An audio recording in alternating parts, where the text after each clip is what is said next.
name is Lizzie and welcome back to my channel.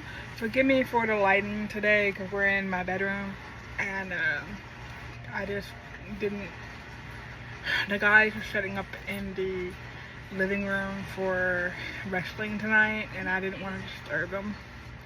So the first book we read was Deadly Ever After. So we are following Lucy once again and Connor, her fiance, as they are planning their wedding, and Lucy's ex-fiance shows up uninvited. So we all know how that's gonna go, and he comes up with a few surprises because he has his whole family in tow. And then the ex-fiance is ending up the main suspect in this one. Next book we read is an ebook, and we are in reading Salem Spirit, and we're following Claire as she is kind of settling in after her husband's death, and her sister-in-law shows up and wants the house. And of course, you keep in mind you split 50-50, so, or most things are split 50-50.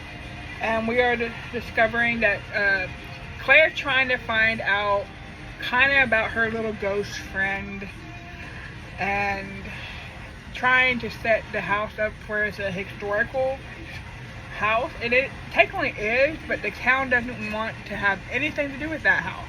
And we also have a murder of a local author who may or may not wrote the book she supposedly wrote. So Claire is in a heap of trouble, and she's kind of in a more of a heap because she is there while this death happens. So she kind of ends up a suspect. The book we read is Be My Ghost, where Maureen is kind of down on her luck, and she loses her job, and she and her golden retriever Flynn end up getting an inheritance in a different town, a different place on the other side of the country, and she doesn't know how in the world it's possible because she does not know this person. And she gets there and she's kind of thinking, oh, this is legit, this is a hotel, yada yada, but things are not what they are seeming, and one of the guests ends up boom, and of course she ends up the main suspect because she's new in town. The next book we read is Cinnamon Spice Inn, and I had a love-hate relationship with this book because I kept putting it down. I think it kind of put me in a reading slump where I was not able to really read. And we are following Madison as she's going back to her old town as she, let's get my journal, as she gets a letter saying her father needs help with the inn. And while she's there, she ends up falling again for her ex-flame, and she realized things are not what they seem because they left on weird terms, and it's just, I absolutely did not like this relationship because it's like, oh, you're gonna do this, oh, you're gonna do this, oh, so this happened. You're not really communicating.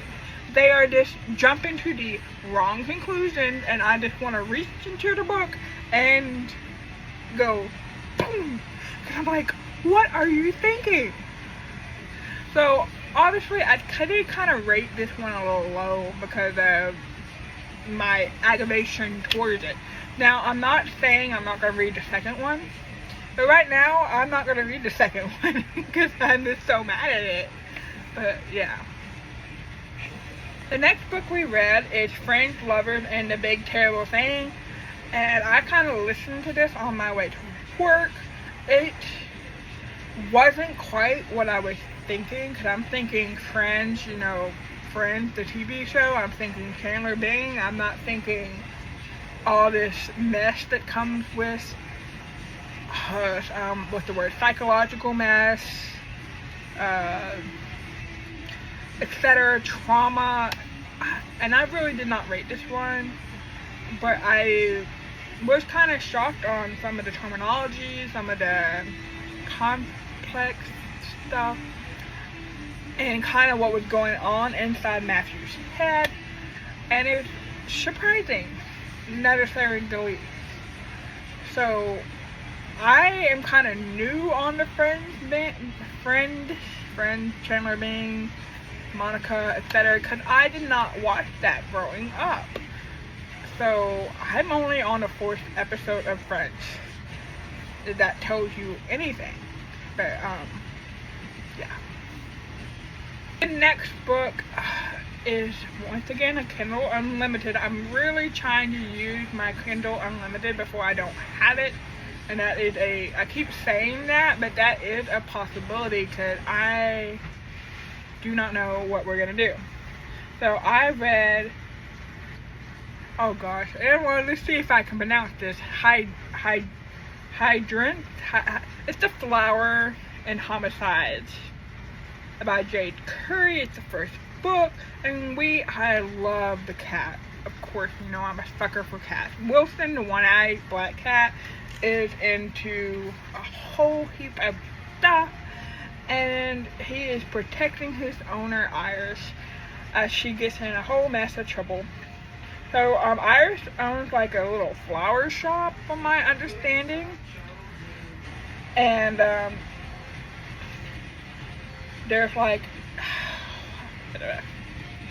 the vendors ends up dead, and he is a part of this town where there's a lot of fishy stuff happening, a lot of connections, a lot of blackmail, and it's just crazy. And Iris kind of gets in the middle of it because she keeps finding the clues, and her boyfriend is the detective, which this I had some trouble with too, because it's kind of, to me, it's kind of similar to the Cinnamon Spice Inn as far as stuff, because I'm like, how did this relationship happen?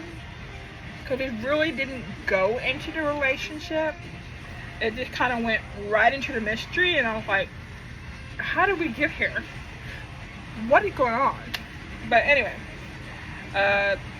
one of the town people, vendors, is murdered. His name is Howard, and we have a whole list of suspects, and of course Iris is a suspect because she is getting right in the middle of it. Yeah. So, but far as, I think I mentioned this in another video, maybe I did not, please bear with me. As far as the Spookathon, I really didn't read anything except for this one. Which, yeah. So I am just not, I think that video is going to end up being a bingo video, which I'm hoping, and I started filming on, but we'll see how that goes. Now, with that, I will see you in the next one.